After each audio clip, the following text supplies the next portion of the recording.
there. Welcome to a higher dimension. I'm Gloria Danvers from Gloria Danvers Hypnosis in Orlando, Florida, and I'm your host for a higher dimension. As a hypnotherapist, I work with everyday people who are having extraordinary experiences in the fascinating world of past life regression, therapeutic hypnosis, psychic abilities, spiritual awakenings, and paranormal encounters. Every Tuesday morning at 6 a.m., join me and my guests as we explore their powerful stories and extraordinary journeys together. And sometimes it's just you and me.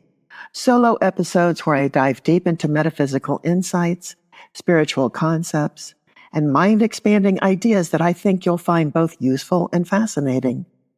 Not only will you hear incredible stories, but we'll talk about what comes next. What happens after these life-shifting moments? How do they change you? Who are you now? What truths have you uncovered?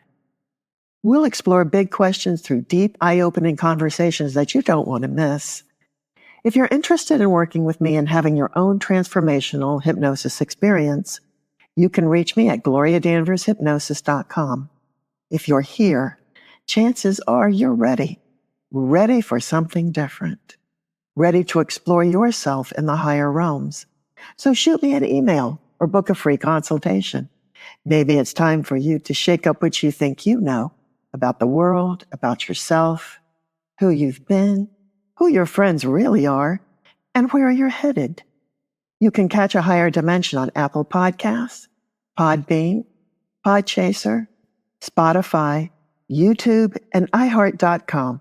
But right now, let's sit back, relax, and uncover the hidden depths of the human experience right here on a higher dimension.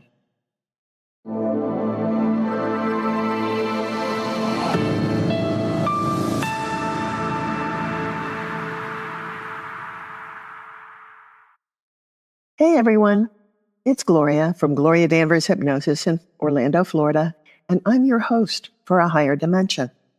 Today, I'm pulling something special from my own personal vault. As I mentioned when I started this podcast, I've had many regressions, both spontaneous and guided.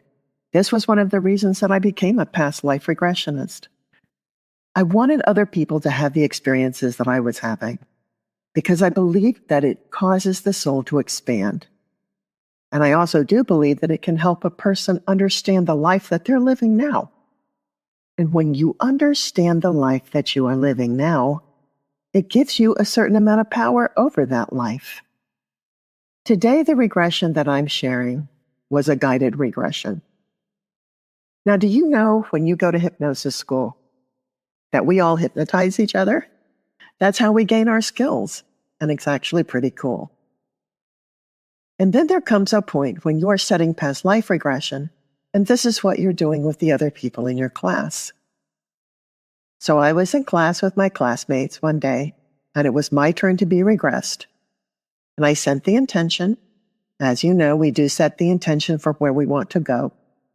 You can call it a direction, a destination, or a vibration. I set the intention to go back to the lifetime that was affecting me most in this lifetime. When you can't think of anything else, that's probably the best thing to set the intention for.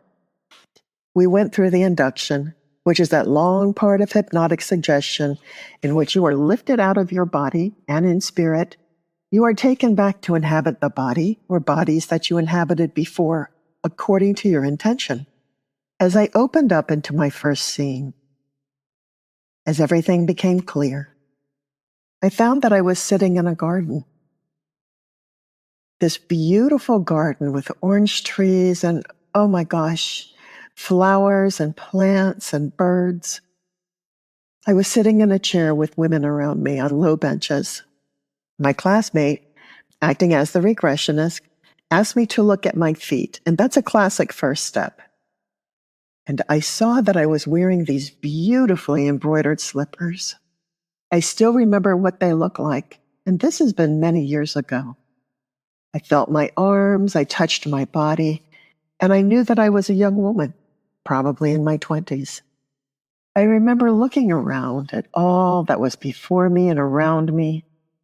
The beautifully manicured gardens, the orange trees in flower. In the distance, I could see hills and farmland dotted with trees. You know, those trees that look like Italian pines? I think that's what they're called. They're tall and spiky. And I had a real feeling of satisfaction, of knowing that this was all mine. As far as I could see, I had a sense of ownership that made me feel very complacent. I had the sense that I was in pre-Renaissance Italy.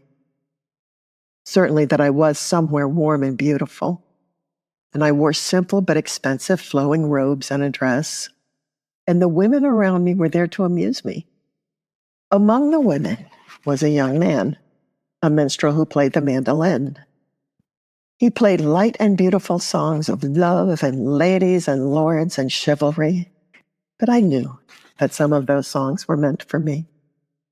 That particular day, he was playing a beautiful song that he had written for me. And I rewarded him with the blue feather for his cap, as blue was my color.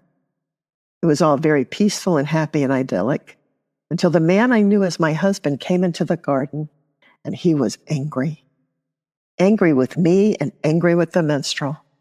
He ordered us both into a small room in our villa, and immediately began accusing me of encouraging the minstrel and sharing my favors with him. Of course, we all know what favors were back then. And I was crying. I got down on my knees, begging my husband not to hurt the minstrel, swearing that we had done nothing and that he was innocent. He was sent off, thankfully, with his life. And my last view of him was him riding his horse away from our villa. I could still see the blue feather in his cap. As a side note, that minstrel played a big part in many of my other past lives, but that story is for another day. My husband was not appeased. On the contrary, he was angrier than before. He began berating me, yelling that I was barren, that I had brought nothing to this marriage, and that he was cursed by God for ever marrying me. I ran into our chapel, hoping that he would not attack me in a house of God. He grew so angry that he grabbed me by the throat and began to strangle me. And only the intercession of our house priest kept him from killing me. After that, I was confined to my room and was to have no food and no drink. I sat there all day wondering what would happen, wondering what he would do, wondering what would happen to me.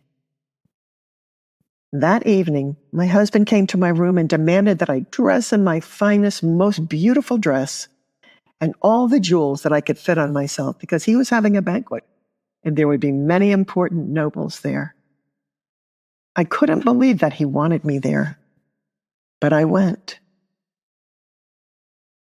It's my understanding that at that time, in this place, as was showed to me in the regression, that no one at the table was allowed to eat until the Lord served himself and his lady. I sat at the table next to him dressed in my finery that showed my status as the lady of the manor, with my bruised throat. And I watched him cut pieces of meat and bread for himself. But instead of giving anything to me, he threw my portion to the dogs under the table.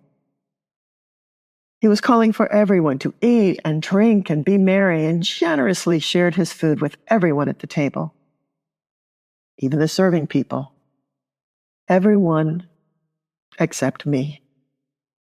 I was allowed nothing.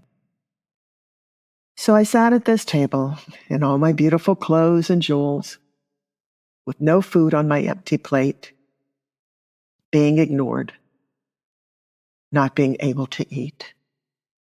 It was a deliberate act of humiliation. And I remember holding back my tears as I sat there on what seemed to be the longest night of my life. After the banquet, I was sent back to my room and the door was locked behind me. When you're having a regression and you and your regressionist have explored thoroughly one part of the regression, we then move the scene along. So next morning, I was awakened very early by my maid and told to come down to the courtyard. There was my husband and a priest with 2 horses. My husband brusquely told me that I was going with the priest, that I protested, saying I had no clothes. He said, "You will not need them where you are going." He handed the priest a pouch. I think it was probably full of money. And then we left. I tried to ask the priest what was going on, and I got no answer. We eventually came to a place that was a very large building, like a church.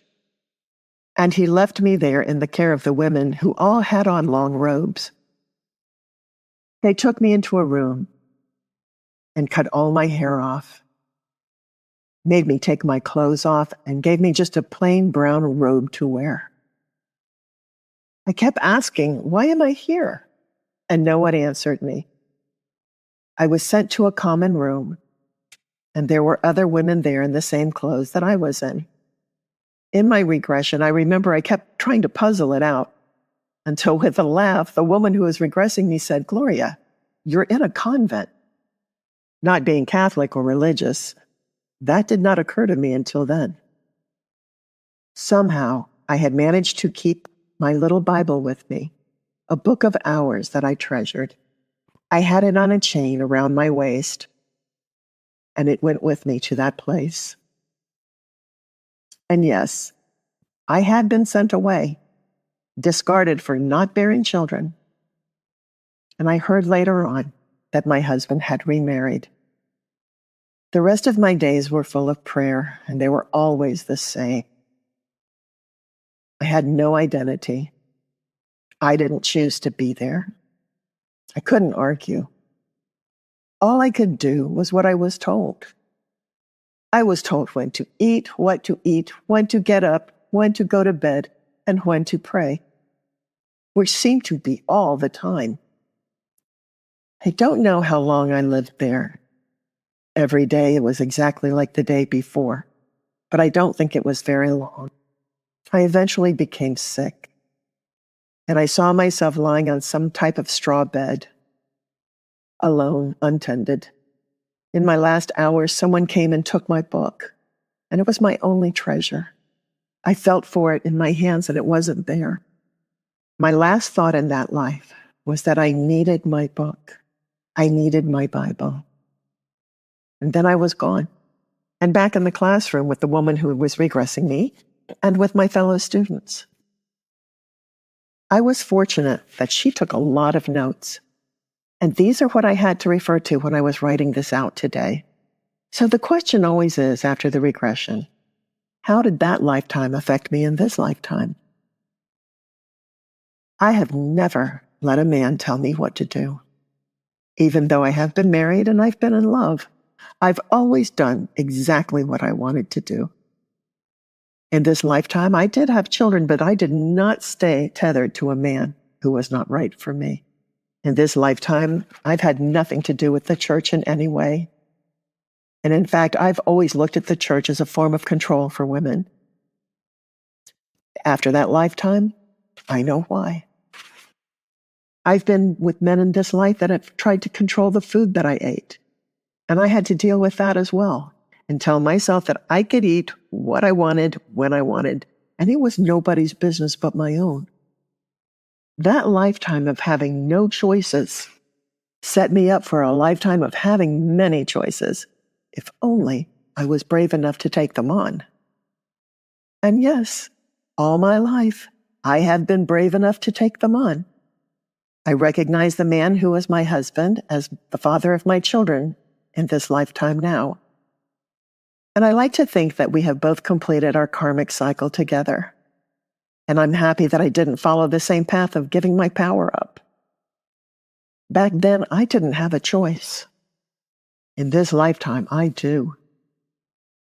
The takeaway is that it's important for you to know that you always have a choice. That sometimes your current life circumstances are set up for you to break the mold.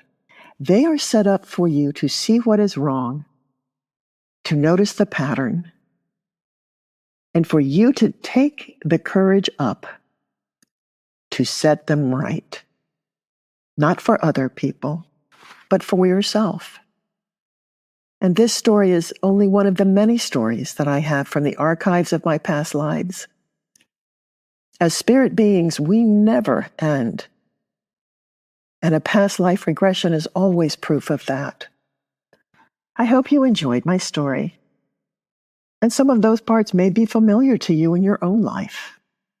If my regression story resonated with you, please feel free to pass it on to whomever you think might be interested. And thank you for being here with me today. Thank you for spending this time with me. And I want you to know that these aren't just my stories. They're part of a larger tapestry, a dance that we're all part of. What is illuminating to one can be illuminating to all. And that's why I share. Because maybe, just maybe, one of these stories is also your story. And that's a wrap. Thanks so much for joining me today.